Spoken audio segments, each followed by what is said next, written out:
Conservation begins with affection. The late Roger Scruton referred to this as oikophilia, or love of home. This moral attachment to place is the essential foundation that makes stewardship possible. Long before environmentalism became a political identity or a set of policy prescriptions, it was more innate, a commitment to care for what had been entrusted to you. A river you fished as a child, a landscape that signaled you were close to home, a piece of acreage passed down, tended carefully, not because it was perfect, but because it was yours. This attachment does not grow out of guilt or resentment, and thank God for that.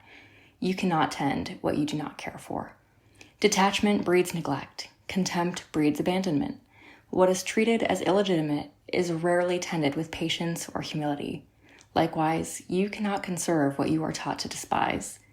Somewhere along the way, much of the modern environmental movement lost sight of this truth.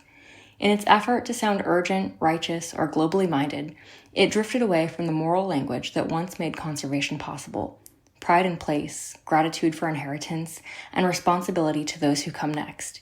In its place, too often, came a posture of scolding toward Americans, toward industry, toward rural communities, and increasingly toward the nation itself. This shift was not driven by bad intentions. Many on the left care deeply about the environment and are motivated by a sincere desire to protect it. But good intentions cannot compensate for a philosophy that undermines its own foundation. Conservation cannot be sustained by contempt for the very people whose care it requires. Guilt may change behavior temporarily, but it does not cultivate long-term responsibility. Shame may compel compliance. It does not inspire sacrifice. Conservation works best when it's rooted in a love of people and place, when it's about the river, the forest, this town, this land. It is local before it is global, personal before it is abstract. People protect what they know, and they know what they belong to.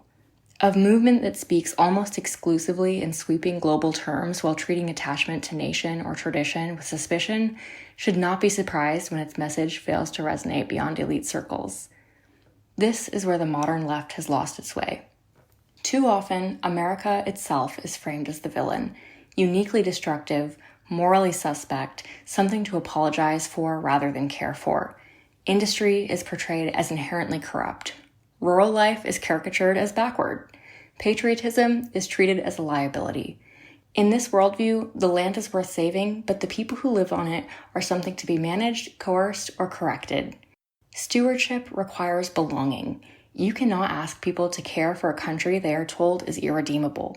You cannot build a conservation ethic on resentment toward the very communities most directly connected to the land. If the environmental movement wants to succeed, it must recover a language of affection and once more make room for pride in America, respect for its people, and gratitude for our shared history. This does not require denying environmental challenges or abandoning policy debates. It requires remembering that conservation cannot be sustained as atonement for a country we are told is unworthy of love. The path forward is not less love of country, but more.